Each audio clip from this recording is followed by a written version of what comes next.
आखिर किसी मुल्क को क्या चीज ताकतवर बनाती है? आइए देखते हैं ग्लोबल पावर का असल मतलब क्या है। दुनिया का सबसे ताकतवर मुल्क कौन है? सवाल सादा है, पर जवाब इतना नहीं। सारा इन्हिसार इस बात पर है कि ताकत को मापा कैसे जाए। इसको देखने के दो बड़े तरीके हैं। एक तो है खालिस फौजी ताकत और दूसरी तरफ है इस मुल्क का मजमूई असर रसूख, यानी इकोनॉमिक, पॉलिटिकल और कल्चरल असर। तो पहले फौजी ताकत की बात करते हैं।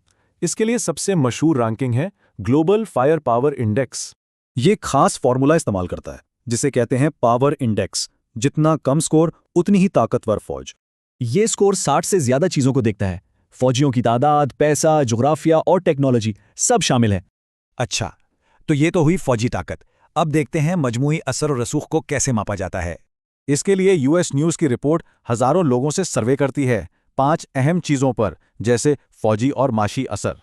तो असल बात यह है कि अलग अलग तरीकों से अलग अलग नतीजे निकलते हैं। आइए दोनों रैंकिंग्स को मिलाकर देखते हैं। अब ये चार्ट बड़ा दिलचस्प है। यहाँ ये देखना है कि दोनों लिस्टें कहाँ एक जैसी हैं और कहाँ बिल्कुल अलग। कुछ मुल्कों की रैंकिंग में बड़ा फर्क नजर आता है। मिसाल के तौर पर जर्मनी को ही देख लें। मजमूई असर और रसूख में जर्मनी टॉप 5 में है, एक बड़ी आलमी ताकत। लेकिन सिर्फ फौजी ताकत की रैंकिंग में ये टॉप 10 में भी नहीं आता। और अब भारत को देखें, यहाँ सूरत-ए-हाल बिल्कुल उलट है। फौजी ताकत में भारत दुनिया में चौथे नंबर पर है, लेकिन मजमूई असर रसूख की लिस्ट में ये 12वें नंबर पर है। तो इस फर्क की वजह क्या है? साफ जाहिर है, दोनों रैंकिंग्स अलग अलग किस्म की ताकत को माप रही हैं।